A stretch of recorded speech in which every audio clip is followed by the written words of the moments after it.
guys, welcome to Solving Systems of Equations using Substitution.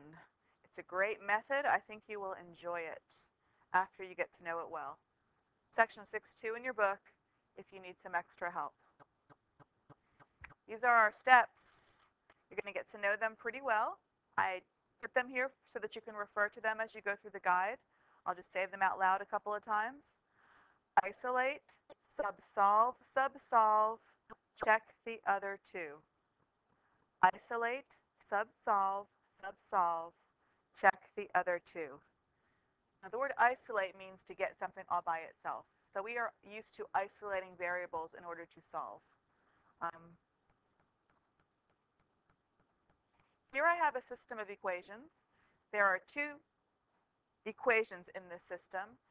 And when I'm trying to solve it, I'm looking for the solution, which is the ordered pair that works for both of these equations. If I plugged that ordered pair in each equation, it would be true. It's the point that's actually on both of their lines. We know that if we would graph these, it would be the place where these two lines intersected. So, move that. Oh. Okay. My first step is isolate. I'm looking for an isolated variable. You'll notice in my first equation, I've got a variable y that's all by itself. Nothing. It's not y plus 2. It's not y divided by 6. It's just plain y. This is called an isolated variable. And for my first step, which is isolate, it just means find the variable that's isolated. So right now, my y is isolated, and I'm going to write that down. Now, I know that y is equal to 3x. That is so important. I don't think you guys realize how important this equal sign is. What it means is that anytime I have a y, I can substitute that with a 3x. Those are equivalent values. Anytime I have a y, I can substitute it with 3x. That means I can replace it with 3x. So you're going to notice right about now that I found myself a y in my second equation, and if I wanted to, I can substitute it with 3x because those are equivalent values. So that's what I'm about to do, and you'll see why that's so important in a second. So my next step is to substitute. So I had 2x plus y equals negative 10. That's what I had. And I'm about to substitute. Wherever I have a y here, I'm going to exchange it. I'm going to substitute it with 3x. So I'm going to write 2x plus 3x equals negative 10. Now I can solve this because there's just one variable. So let's do that. Okay, so now I'm going to solve. So 2x plus 3x, what's that going to give me? Okay, I'm going to end up with 5x equals negative 10. Divide by 5. And x is equal to negative 2. There, solved. I now know that the x coordinate is negative 2. So I'll just put it right there. Sorry, don't know what that is. Okay. So my x value is negative 2. So isolate, sub, solve. And now I've got to figure out what my y value is. And the way I'm going to do it is I'm going to sub and solve. So got another equality here. I know that x is equal to negative 2. So let's go up here and look and see. Which equation would I use if I want to figure out what y is? Is there one that's better? Looks like the top one's pretty good. So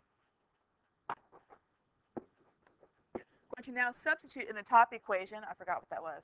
It was y equals 3x. Y equals 3x. And everywhere I have an x, I can now substitute it with a negative 2.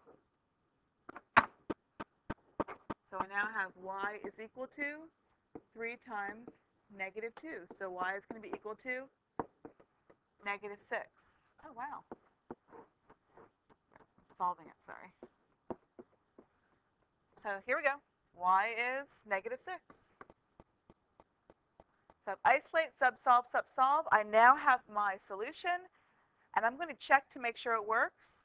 But if I used this equation for my last solving, I've got to use the other equation to check. So I'm going to check the other equation too. So here's my check. I'm going to use 2x plus y is negative 10.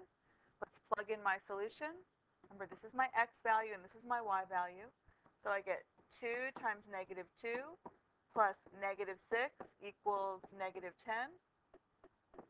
Negative 4 plus negative 6 equals negative 10. Ooh, negative 10 equals negative 10. That's true. Checks out.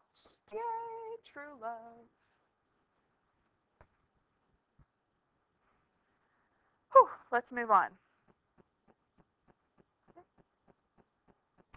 I have 2 equations in my system. I'm looking for the solution. I'm looking for the ordered pair, the x, y, and y values that make both of those equations true. So let me see. Do I have a variable that's all by itself on one side of the equal sign? Yay, right there.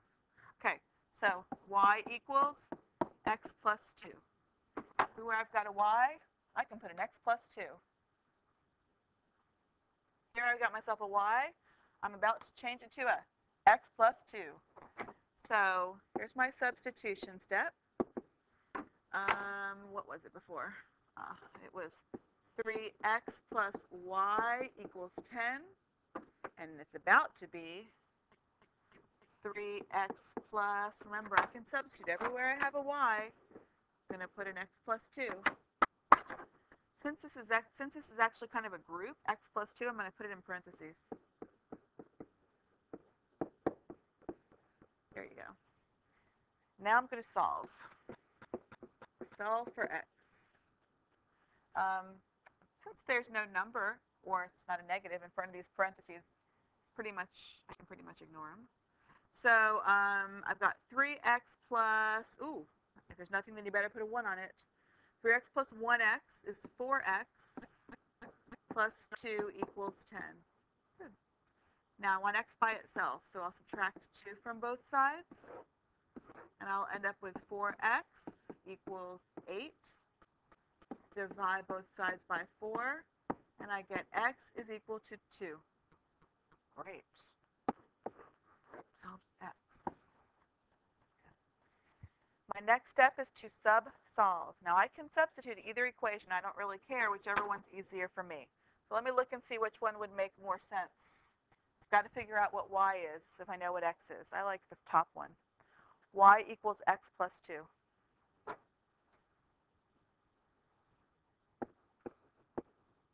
Here's my equation. Y equals x plus 2. And everywhere I have an x, I'm going to now put a 2. So y equals 2 plus 2, so y is equal to 4. I've solved it. Oops, I keep on forgetting to write the solve sign. There we go. And now I'm going to check the other equation too. If I used y equals x plus 2 here, I've got to find the other one, which is 3x plus y equals 10. Remember, this is x, and this is y. So I'm going to end up with 3 times 2 plus 4 equals 10. How's it looking, guys? Good. Anyone see a little true love going on here? True love. It checks out. That is my solution. If I did the math and it didn't check out, if I ended up with something like negative 1 equals 10 or 4 equals 0, I would know that I didn't have the right solution. I need to go back and check my work. X is equal to y minus 1, and x plus 2y equals 8. I'm going to let you try this one on your own. Remember that your isolated variable is x, because x is by itself. Everywhere you've got an x in your second equation, you're going to put a y minus 1. So pause me and let's see how far you get with this problem.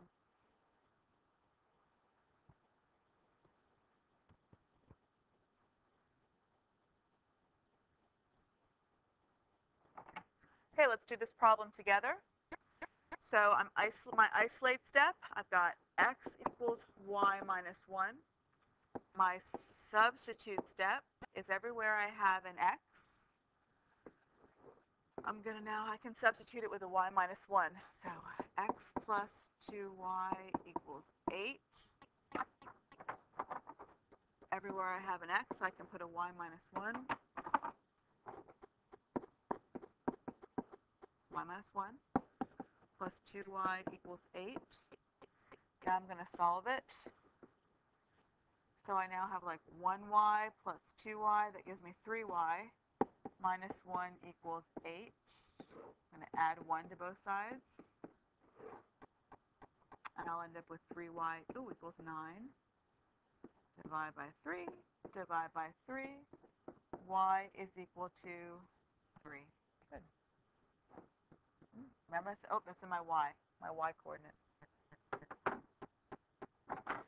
So now I'm going to substitute my newfound y equals 3 into, I think I'll do the top one. That one looks easy. X equals y minus 1. So everywhere I have a y, I'm going to put a 3 here. My substitute step, x equals 3 minus 1. All right, now let's solve this. Ooh, what do you think? X equals 2. So I've got my 2. Now I have to check my other equation. I already used x equals y minus 1, so now I've got to use x plus 2y equals 8. This is my check step. All right, my x value, this is my y value, so I have 2 plus 2 times 3 equals 8. 2 plus 6 equals 8. 8. Oh, yeah, that checks out. Way to go. So my solution is indeed 2, 3.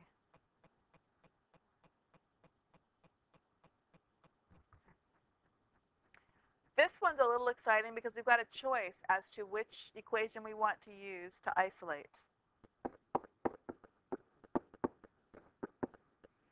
What do you guys think? All right, let's choose the top one. That one looks kind of simple. So I've got y equals x plus 2. What that equal sign really means is that everywhere I've got a y, I can put an x plus 2. So here I have a y. I'm changing it to x plus 2. So I had y equals 2x minus 5. Everywhere I had a y, I'm putting an x plus 2. So I've got now x plus 2 equals 2x minus 5. So my variables are not all on one side, and I need them to be in order to solve. So let's get them there. So which one has the smaller coefficient?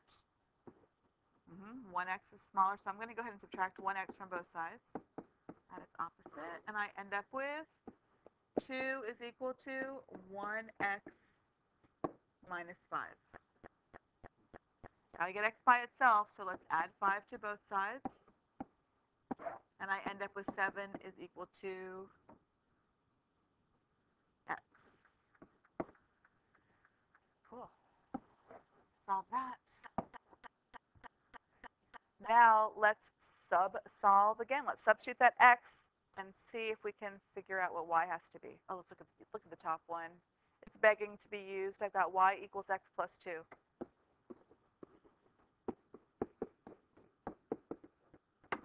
Everywhere I've got an x, I'm going to exchange that, substitute a 7. So here we go. Y equals 7 plus 2, so y equals 9. Oops, here we go, I've solved it. I'm solving. So now I just have to check the other equation too. So that equation was y equals 2x minus 5. So this is my x and this is my y. So I now have 9 equals 2 times 7 minus 5. Oh, it's looking good. Oh yeah, that checks out. I'm so happy. Who wants to just do one more and be done? Okay, here we go. This one's going to be a lot of fun because we're going to get to do some distributing. Okay, let's isolate. Do I see an isolated variable? Oh yeah, y is isolated all by itself. Every time I've got a y, I can replace it with a 2x plus 1, and that's what I'm about to do. So my variable that I'm isolating is y. Y equals 2x plus 1. Now let's substitute it. My equation was 2y plus x equals 17. We know every time we have a y, it's like having an 2x plus 1. Remember, that's a group. I actually have to keep that whole thing in parentheses because I'm about to multiply the whole thing by 2. So I have 2 times 2x plus 1, my y. Remember, I'm replacing my y with 2x plus 1. Okay, now plus x equals 17. Now I get to distribute that 2 because I'm about to simplify the left side. Remember how I distribute? I got to distribute that 2 to both terms inside the parentheses, so I end up with 4x plus 2 plus x equals 17. Shall we combine like terms? Okay. 4x plus x. Remember, if there's nothing, then you better put a 1 on it. So I get 4x plus 1x. That's going to give me 5x plus 2 equals 17. I want x by itself, so let's subtract 2 from both sides. And I'm going to get 5x equals 15. If I divide both sides by 5, I get x is equal to 3. So now I know 3. I know that my x coordinate is 3. Okay, when am I going to remember to write the word solve? I've now solved. Isolate, sub, solve. My next step is to substitute my newfound 3 in for x. Which equation looks good? I'm going to pick the top equation. Looks easy. Y equals 2x plus 1. So now every time I have an x, I get to put a 3, and here I go. Y equals 2 times 3 plus 1, so y equals 6 plus 1, so y equals 7.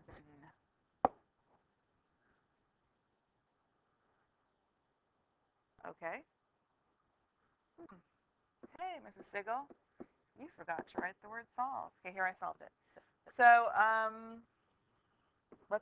my last step is to check the other equation too. What was that other equation? It was 2y plus x equals 17.